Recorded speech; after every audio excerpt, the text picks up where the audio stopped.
ကောင်းသောနတ်နဲ့ခင်းဖြစ်ဖို့ကောင်းသောနက္ခတ်နဲ့ကြုံဖို့ဆိုတာဟာ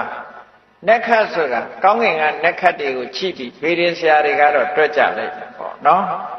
ဒီကနေ့နက္ခတ်ကောင်းတယ်သို့မဟုတ်ရက်ကောင်းတယ်ရက်မကောင်းမှုနဲ့ပြောကြတယ်လေဒီနေ့ကပြတ္တရာကြီးဒီနေ့ကရက်ရာစာနဲ့ဆိုပြီးတော့ရက်ကောင်းတယ်မကောင်းဘူးရွေးထားတယ်မဟုတ်လား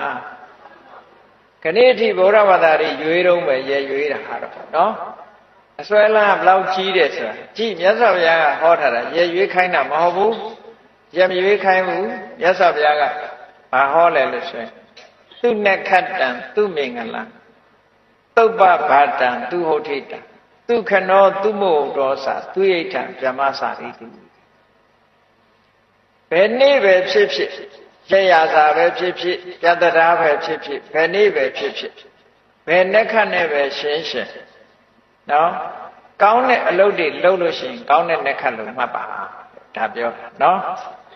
မကောင်းတာလုပ်ရင်မကောင်းတဲ့နက္ခတ်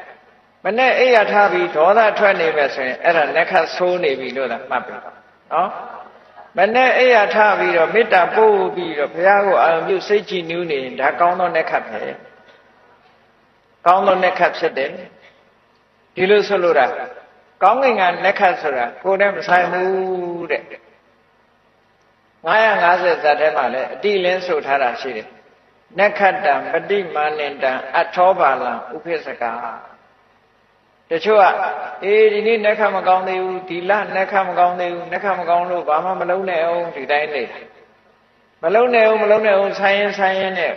ဒီပြည့်လူတယောက်ကဥပြီးတော့ရသွားကိုမလုံးလိုက်ရဒီလိုဟာမျိုးတွေချုပ်တတ်တယ်ပေါ့နော်ကိုကနက္ခမကောင်းသေးလို့ဆိုမလုံးတယ်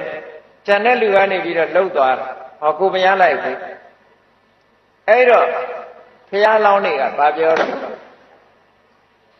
နက္ခတ္တပฏิမာနန္တံအထောပါလံဥပိ္ပစကနက္ခ